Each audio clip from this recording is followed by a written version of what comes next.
Does red light work for people who have lipedema? My name is Katie. I'm an occupational therapist and a lipedema specialist, also a lipedema and post-cosmetic surgery specialist. And this is a question I get a lot for all different diagnoses that I treat. So I'm going to give you a little bit of a background on what infrared and what red light therapy is and how it applies to people who have lipedema. If you want to learn more about different videos that I post and want to get updates, please subscribe to my YouTube channel, and that way you get notified when I post a new video. So let's talk about first the difference between red light and infrared light. Red light is more of a superficial light, meaning it only goes down about 2 to 5 millimeters of tissue. So not very far deep does it go, but it still has benefits. It can help your skin appearance, it can help with wound healing, it can help decrease swelling or inflammation, it can help decrease pain, it also can help increase your blood flow.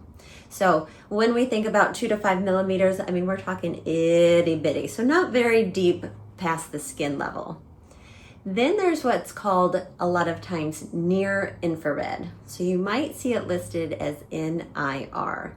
And near infrared light goes deeper, so it penetrates deeper to the tissue. So here we're talking more about 5 millimeters to 2 inches. So that's pretty deep when we think about, our tissue, as well as, in the legs where we have more tissue, or when we have lipedema, where that lipedema likes to accumulate. So penetrating deeper is going to go down further into that lipedema tissue to hopefully give you relief. The near infrared, or the NIR, it also helps with joint pain. Again, that makes sense because we're going a little bit deeper in the tissue. It can help with muscle recovery and all of the other things that red light helps us with. A lot of red lights that you'll purchase will have the combination. And my personal red light panel, I can do one or the other, or I can do a combination. And I do a combination because why not? A little bit is better in this instance for me and how I respond. When I first started using red light therapy, I did start with just the red light. I have sensitive skin. I'm in the healthcare world, so I was like, I'm not going to go too fast because I wanted to see how my body responded. Once it responded well, and I didn't necessarily see a lot of improvement until I added the infrared. So when I did the combination, I really can tell a difference. So when we talk about red light and lipedema tissue, does it help? Again, it's not a cookbook recipe. However, a lot of patients that I treat virtually and in the clinic have gotten a lot of relief. And when we talk about, all the benefits of red light therapy, it really makes sense on why it would help somebody who has lipedema.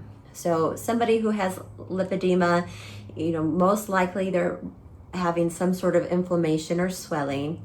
They're most likely having some pain or tenderness. They're most likely having some circulation difficulties with their lymphatic fluid or just the venous system.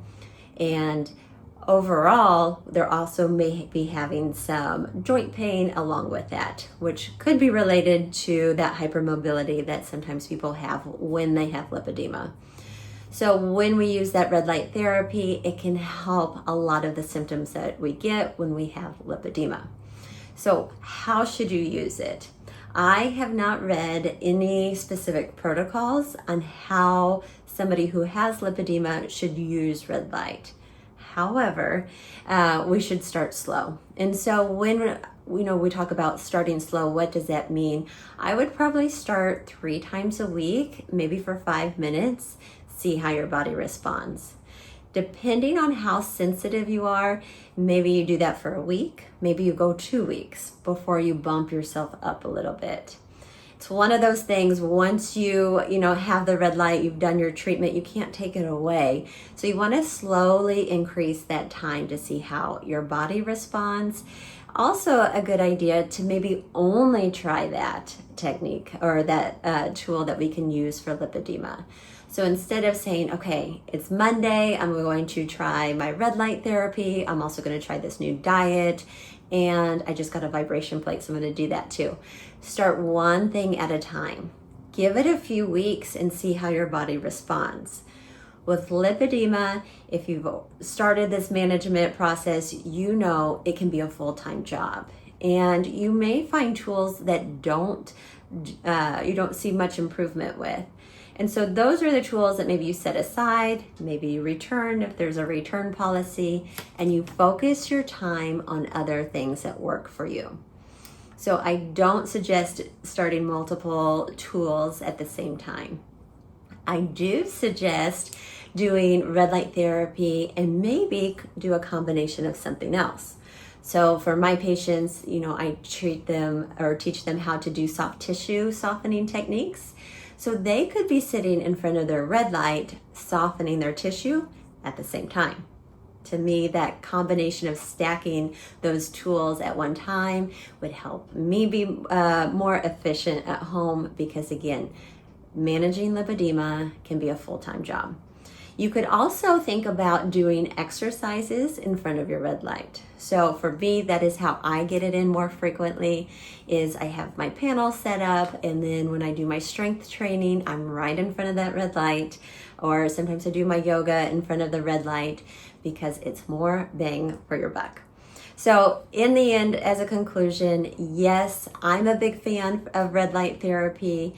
Will it work for you? I suggest starting slow and starting to increase your tolerance and increase your time with it, starting at 3 times a week for about 5 minutes and slowly increase.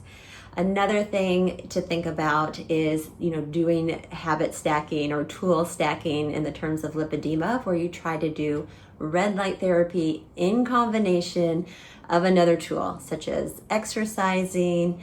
You could do soft tissue work, you could do manual lymph drainage, or you could just take that time to breathe. I find it relaxing, so just breathing and kind of letting your stress levels decrease, that is part of self-care for lipedema. So I hope you found this helpful. Like I said in the beginning, if you want to learn more about lipedema, lymphedema, the lymphatic system, post-cosmetic care, please subscribe to my channel so that you'll be notified when I post new videos.